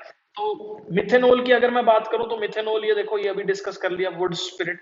अब देखो यहाँ पे रिएक्शंस की बात कर रहे हैं, कॉल्बे रिएक्शन में देखो क्या होता है, ये देखो यही फंसता है बच्चा। ये देखो इस तरह का ऑप्शन होगा, चार ऑप्शन दे रखे होंगे, बंदा भूल जाएगा क्या था। कॉल्बे के अंदर क्या हो रहा है, फिनोल जो है वो ओ हाइड्रोसैलिसाइलिक एसिड के अंदर जो है वो कन्वर्ट हो रहा है। तो यहाँ पे देखो COOH यहाँ पे, और ये OH, मतलब साथ में COOH ग्रुप जो है वो लगता है, तो ये रहेगा इसका आंसर। विलियमसन सिंथेसिस के अंदर बेटा जी हमारे पास क्या हो रहा है, एल्काइल हैलाइड का सोडियम एल्कोक्साइड के साथ हम लोग रिएक्शन करवाते हैं, तो विलियमसन सिंथेसिस है। Conversion of second degree alcohol to ketone, second degree alcohol को कीटोन के अंदर कॉपर के प्रेजेंस में आप सिंपली हीट करके जो है वो कर सकते हैं। ये बहुत सारी रिएक्शंस ऑलरेडी हमने डिस्कस कर रखी हैं। रिमर टिमन जो है, रिमर टिमन के अंदर जो है वो हम लोगों के पास फिनोल जो है वो सैलिसैल्डिहाइड में जो है वो कन्वर्ट हो रहा है, तो इसके अंदर जो है वो CHO ग्रुप जो है वो हम लोगों के पास लग रहा है। तो ये सारे मैंने डिटेल के अंदर जो है वो सारी वीडियो डिस्क्रिप्शंस में डिटेल में अगर आपको जाननी है, वैसे इस पॉइंट ऑफ टाइम पे आप इनको समझ लो, याद कर लो रिएक्शंस को, बाकी डिटेल में जिन्होंने देखनी है तो वो वीडियो डिस्क्रिप्शंस में देख सकता है। सारी वीडियोस मैंने एक एक कॉन्सेप्ट के ऊपर वीडियो जो है वो बनी हुई है। फर्मेंटेशन की अगर मैं बात करूं बेटा जी, तो फर्मेंटेशन हम लोग इथाइल अल्कोहल का दारू बनाते हैं फर्मेंटेशन से। ठीक है, तो यहाँ पे जो है ये रहने वाला है। ठीक है, तो बहुत सारे क्वेश्चन इसके अंदर भी कवर अप हो गए हैं। अगर आपको मान लो खाली पूछ लेंगे कि रिमर टिमन रिएक्शन के अंदर क्या हो रहा है, कन्वर्जन फिनोल का हो रहा है इसमें, या इसका हो रहा है, या कुछ और हो रहा है, तो मतलब आप ये समझो, बस ये पॉइंट याद रखो, क्वेश्चन किसी फॉर्म में आए, कैसे पूछा जाए, आप उसका आंसर जो है वो करने वाले हैं। नेक्स्ट स्लाइड पे बेटा जी मूव कर रहा हूं मैं। अब हम लोग बात करेंगे असर्शन रीजंस की। लास्ट यूजुअली हमारा जो कॉन्सेप्ट है वो इसके अंदर प्रेजेंट है। तो असर्शन रीजंस के अंदर आपको सारी चीजें थोड़े थोड़े ध्यान से जो है वो पढ़नी पड़ती हैं। एडिशन हो रहा है हमारे पास वाटर टू ब्यूट 1 इन। अब इसको मैं ना धीरे धीरे करके बताता हूं आपको, 1 2 3 और ये 4, this is but 1 ene. Acidic medium के अंदर जो है वो मैं एडिशन कर रहा हूं वाटर का। अब एसिडिक मीडियम के अंदर क्या होगा, ये इस पे अटैक करेगा, यहाँ सेकंड डिग्री कार्बोकेटाइन का फॉर्मेशन होगा, और यहाँ पे जो है वो OH ग्रुप अटैच हो जाएगा। तो इसका मतलब ब्यूटेन 1 ओल तो नहीं मिलेगा भैया जी, यहाँ पे तो 2 ओल मिलेगा। इसका मतलब ये तो गलत हो गया। Addition of water in the acidic medium, primary carbocation बन रहा है यहाँ पे। अरे पागल है क्या, प्राइमरी कार्बोकेटाइन थोड़ी बन रहा है यहाँ पे, ये तो सेकेंडरी कार्बोकेटाइन बन रहा है। सेकेंडरी कार्बोकेटाइन दिखता रहा है यहाँ पे, तो सेकेंडरी कार्बोकेटाइन बनेगा। ये भी गलत है, क्या गलत शलत क्वेश्चन। नेक्स्ट स्लाइड पे मूव कर रहे हैं, आगे देखो बेटा जी, OP nitrophenol is more acidic than phenol. हाँ भाई, इलेक्ट्रॉन विड्रॉइंग ग्रुप जिसके अंदर भी घुसता है वो उसकी एसिडिटी को बढ़ा देता है, ये ठीक है ये वाला। Nitro group helps in the stabilization, ये एकदम करेक्ट एक्सप्लेनेशन है। Both assertion and reason are true and reason is the correct explanation of assertion, क्योंकि नाइट्रो ग्रुप जो है उसको स्टेबलाइज करता है, इलेक्ट्रॉन खींच के रखता है, इलेक्ट्रॉन विड्रॉइंग ग्रुप है, इलेक्ट्रॉन विड्रॉइंग ग्रुप एसिडिटी को इंक्रीज करने वाले हैं। नेक्स्ट स्लाइड पे मूव कर रहे हैं, चलो जी। आयुपैक नेम जो है वो दे रखा है, इसका बहुत ही बढ़िया है ये नेमिंग, और यूजुअली इस तरह के क्वेश्चंस जो है वो पूछे जा सकते हैं। अब यहाँ पे देखो इन्होंने क्या नाम लिखा है इसका, 2-इथॉक्सी मिथाइल इथेन, ठीक है। तो यहाँ पे देखो इन लोगों ने जो है वो क्या पता नहीं क्या करा है, गंद पाया हुआ। 2-इथॉक्सी, इथॉक्सी तो नहीं है यहाँ पे कुछ भी। इनको वैसे ना अगर इसको कंफ्यूज करना चाहिए था ना तो प्रोपॉक्सी कर देते तो ज्यादा बढ़िया रहता, ठीक है। 1-2 पे प्रोपॉक्सी और ये प्रोपेन, ये कुछ नहीं है, इस तरह से नेमिंग नहीं होगी इसकी, बिल्कुल गलत है। अभी देखो इसका नेमिंग जो है आपको कैसे करना है, ध्यान से समझना इस चीज को। देखो 1, 2, 3 दो नेमिंग होंगी इसके अंदर, क्योंकि कॉम्प्लेक्स सब्स्टिट्यूएंट है ये वाला। उसके बाद 1, 2, 3 फर्स्ट पोजीशन पे ओ वाला ग्रुप अटैच है, तो देखो क्या होएगा, 1 पोजीशन पे क्या अटैच है, इसकी नेमिंग करो। 2 पे प्रोपॉक्सी, 2 पोजीशन पे प्रोपॉक्सी है, ठीक है, मतलब सेकंड पोजीशन पे ओ अटैच है, इसको करो बंद। उसके बाद ये क्या है हमारे पास, प्रोपेन, तो ये इसका जो है वो आईयूपीएसी नेम जो है वो करेक्ट वाला होगा। आई होप ये क्लियर है, ठीक है। ये कॉम्प्लेक्स सब्स्टिट्यूएंट की नेमिंग है, ऐसे ही करते हैं हम लोग।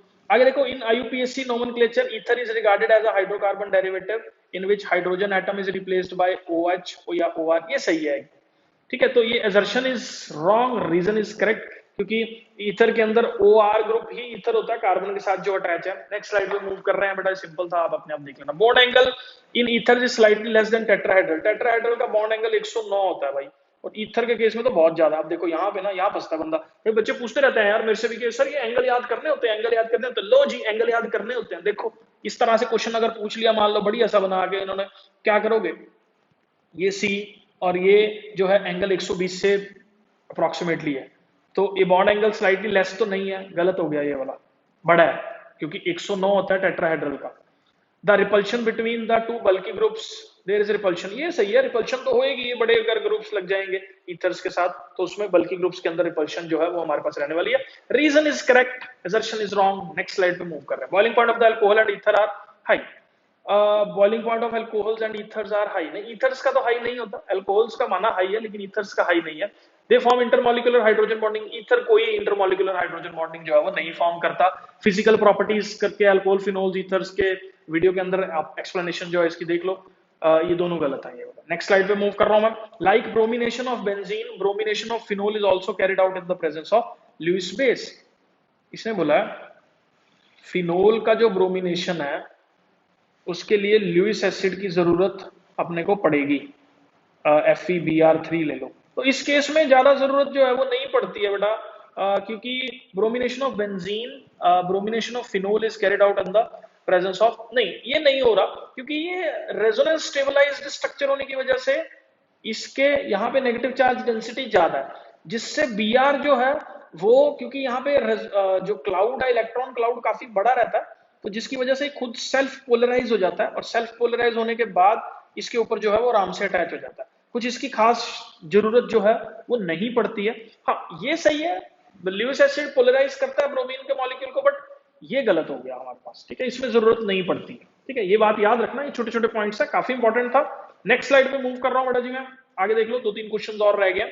O nitrophenol is less soluble in water than M and P isomers.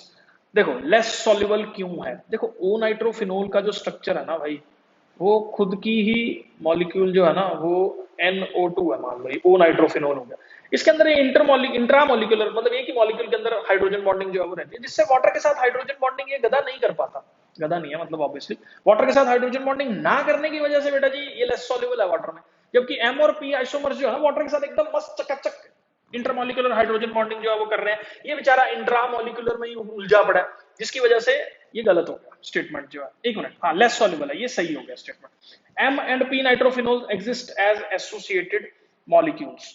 तो एम एंड पी नाइट्रोफिनोल्स के अंदर जो है वो इंटर मॉलिक्यूलर बॉन्डिंग जो है इन दोनों के बीच में रहती है, इसलिए ये जो है एसोसिएटेड मॉलिक्यूल्स की फॉर्म में जो है वो एक दूसरे के साथ अटैच होते हैं। मैं एक बार थोड़ा सा बता देता हूं आपको, जैसे मान लो ये OH है, ये NO2 है, तो यहाँ पे क्या होगा, ये NO2 का जो O है वो इसके साथ हाइड्रोजन बॉन्डिंग करे बैठेगा, N उसके बाद यहाँ पे जो है ये OH, तो यहाँ पे हाइड्रोजन बॉन्डिंग जो है वो रहती है, जिससे एसोसिएटेड फॉर्म्स जो है ये फॉर्म करके रखता है। दोनों सही है, आपस में कोई लेना देना नहीं है, तो इसलिए reason is not the correct explanation. Next slide पे मूव कर रहा हूँ। Ethanol is weaker acid than phenol, yes but obviously phenol जो है वो रेजोनेंस स्टेबलाइज्ड होने की वजह से ज्यादा एसिडिक है, जबकि इथेनॉल जो है वो कम एसिड है। सोडियम इथोक्साइड में be prepared by the reaction of ethanol with aqueous C2H5OH है।